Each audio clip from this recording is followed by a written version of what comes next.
estamos hablando de temas medioambientales, ¿no? Es todo un tema, ¿no? La semana pasada... Y ese equilibrio que hay que buscar entre los que propugnan el desarrollo económico y la salud de la población, fundamentalmente. La semana pasada se realizó en Buenos Aires un congreso internacional sobre herbicidas, ¿no? Y aquí tenemos aquí en estos estudios a María Rosa Repetti, que es docente, investigadora y presidente de ese congreso. Gracias por estar aquí. Bueno, muchas gracias a ustedes por invitarme. Te voy a hacer una pequeña corrección. El congreso fue de residuos de plaguicidas en general. Dentro de los plaguicidas, bueno, una familia importante y de amplio uso en nuestro país son los herbicidas. Y generalmente, bueno, todos sabemos y hablamos mucho del glifosato, que es uno de los principales herbicidas que se utilizan, pero bueno, también nos preocupa otros plaguicidas, que pueden ser insecticidas y demás. ¿Y qué fue la conclusión que se saca allí, no? Estábamos hablando fuera de cámara de este proyecto que viene desde hace, ¿cuántos? 7, 8 años aproximadamente, que viene llevando adelante la Unión Europea con el INTA de aquí de la Argentina como contraparte, en donde se halló glifosato en las heces humanas.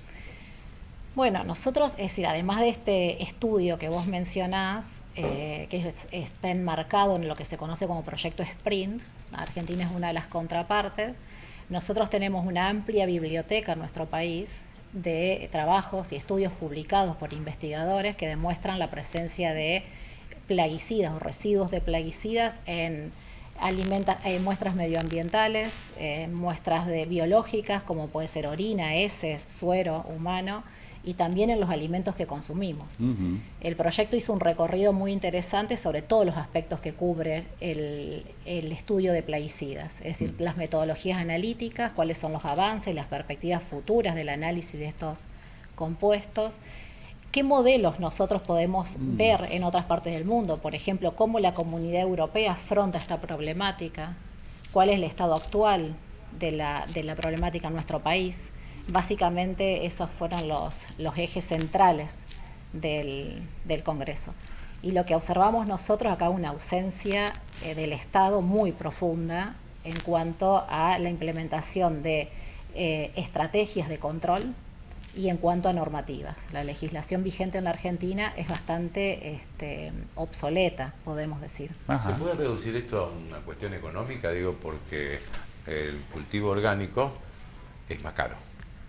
Claro, pero ¿y cómo nosotros evaluamos el costo que tiene contaminar el ambiente, afectar la salud de la población, degradar los suelos, el cambio climático? Es decir, cómo hemos cambiado en nuestra región el mapa de, por ejemplo, inundaciones y sequías. Es decir, tenemos que poner todos los efectos en la balanza. Y ya hoy en día, tanto la Organización Mundial de la Salud como la FAO establecen que nosotros tenemos que tener otra mirada respecto a la producción de alimentos. Tenemos claro que es necesario producir alimentos, ¿sí? Tenemos una población mundial en constante crecimiento, a la cual hay que alimentarla. Pero no deberíamos salir de un eje de sostenibilidad, salud e inocuidad de los alimentos. Es decir, ya producir a cualquier costo para que la balanza comercial, una balanza comercial que yo diría con una mirada muy simplista, ¿no? Es solamente el rédito que me da a mí producir, pero no estoy observando todos los otros efectos negativos que también conllevan un gasto económico, ¿no? Está compartiendo esta charla el ingeniero ingeniero agrónomo y doctor en agronomía Roberto Escota, que es docente de la Cátedra de Sanidad Vegetal de la Facultad de Ciencias Agrarias de Esperanza. Roberto, gracias por sumarse a la charla. No, por favor, un gusto. Bueno, queríamos escuchar su opinión, ¿no? Días pasados charlábamos sobre este tema. ¿Hay que avanzar hacia otra forma de producción sin herbicidas, sin plaguicidas o más inocuos? ¿Hay posibilidades?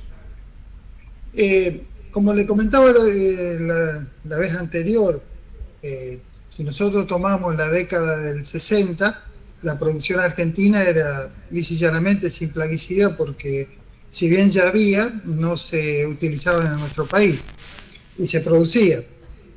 Lo que pasa es que también hay que ver la cantidad que se producía, la mano de obra que se utilizaba, la forma de producirlo y todo ese sistema, digamos.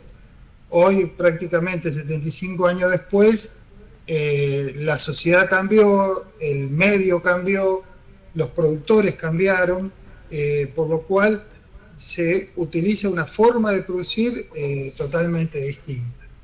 Con respecto a lo que estaba comentando recién usted, nosotros como agrónomos, el tema de los productos, cuando se comercializa un producto a nivel mundial, o un producto que se comercializa, existen los límites máximos de residuos. O sea, decir que un producto, un alimento, una fruta, una verdura, no tiene nada de residuos, es prácticamente imposible porque se utilizaron para su producción. Pero sí tenemos que tener en cuenta que está reglamentado, la Organización Mundial de la Salud determinan, y la FAO, determinan los límites máximos de residuos para cada país, y cada país lo determina, en el que puede contener un alimento o un producto determinado, considerando que esto no ocasionaría ningún daño a la salud de esa persona que lo consume durante toda su vida. Por definición, eso es lo que tiene. Así que el tema es, ¿los productos se usan? Sí. ¿Se encuentran en los alimentos? Y muy probable que sí. ¿En qué concentración? Es lo que tenemos que tener en cuenta, y eso es lo que tiene que tener el Estado, fundamentalmente, de controlar que esos residuos de producto estén por debajo de los límites máximos. Y si, ingeniero, ¿realmente se controla o no? Francamente. Mire, todo lo que va a exportación se controla seguro, porque si llega, se hace un análisis y no tiene, se lo devuelven y lo tiene que traer de vuelta, o lo tiran al mar, porque no hay otra alternativa. En el mercado central en Argentina, en la provincia, en Capital, en Buenos Aires, está una oficina de SENASA que hace los controles y evalúa la cantidad. ¿Cuántos controles hace o en proporción a la cantidad que se comercializa, si son suficientes o no? Bueno, eso ya es otra historia. La verdad que no sé hoy cuántos estarán haciendo esos análisis. Acá en la provincia también, la SAL también ha hecho evaluaciones y ha hecho muestreo de la presencia de estos productos, ¿no? María Rosa hablaba hoy de una legislación obsoleta, es decir, podemos tener controles, pero si esos controles se basan en una legislación obsoleta, ¿son eficaces, María Rosa? No, yo considero que definitivamente no. Primero, además, quiero sumar un poco lo que decía recién el ingeniero, tampoco tenemos un buen sistema de comunicación del riesgo. Es decir, no sabemos qué estamos controlando, no sabemos qué estamos consumiendo, suponemos que SENASA hace un control, asumimos que ASAL hace un control, pero ¿qué información tiene la población con respecto a eso? Nosotros hemos observado que un alimento, por ejemplo, o una muestra ambiental puede tener entre 2 y 11 compuestos. Hay alrededor de 430 compuestos autorizados en la Argentina, de los cuales no llegamos a controlar ni siquiera el 30%. Entonces, en nuestra opinión, hay una diferencia entre la información que tenemos del sistema científico y lo que observamos que está haciendo el Estado argentino. Entonces, ahí hay una separación en la información, no hay información abundante proveniente del Estado. Y con respecto a los límites máximos de residuo, que es un parámetro que es muy útil, es un parámetro agronómico básicamente, que está por debajo de valores toxicológicos. Pero, ¿cuántos estudios toxicológicos tenemos hechos en la Argentina? O estamos tomando estudios toxicológicos que se hicieron en otras partes del mundo, cuando se registra un producto. Entonces es un sistema que desde mi punto de vista tiene varias falencias. O por ejemplo, ¿qué ocurre con una población? ¿Qué ocurre cuando yo consumo un alimento con un límite máximo establecido por SENASA en la legislación argentina? ¿Y qué ocurre con el mismo alimento cuando lo consume un bebé? Que es un individuo más vulnerable, tiene menor peso corporal, etcétera. Nosotros no tenemos en nuestro sistema una diferenciación entre los niveles permitidos para un adulto y un bebé, por ejemplo. Roberto. Dentro de los límites máximos residuos se toma una persona, creo que son de 70 kilos, pero después se la divide a eso por 100, sí. Como para, digamos, está el límite no detectable, o sea que no se observa ningún efecto, y después ese valor se lo divide por 100 como para tener una seguridad sobre el consumidor, digamos, de que eso no estaría haciendo. Esos son parámetros, digamos, internacionales que se utilizan.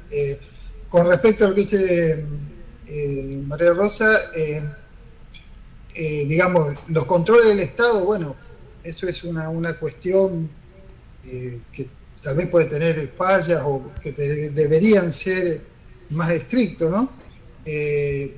La mayoría de las empresas o producciones que exportan tienen mucho cuidado con el tema de los productos habilitados. Obviamente, si un residuo de un producto no está habilitado para comercializarse en Argentina, ese producto no se puede, ese alimento o esa producción no se puede comercializar, ¿no? En ese sentido, bueno, tenemos los controles, tenemos las normas, ahí la posibilidad de que se controle o no va a depender de la acción que tenga el Estado sobre eso, ¿no? Bien. Les agradecemos Muchas mucho gracias, a los dos. Gracias por acompañarnos aquí. No, de nada. Bien, ¿nos estamos despidiendo? Sí, nos estamos despidiendo. Quédense Hasta aquí en la pantalla de Veo. Ya llega Facundo González con Economía Express, así que ya el lunes pasado empezó su primer programa con mucho éxito, así que nosotros nos despedimos. Pero quédense aquí. Nosotros nos veremos la semana que viene. Hasta la semana que viene, gracias.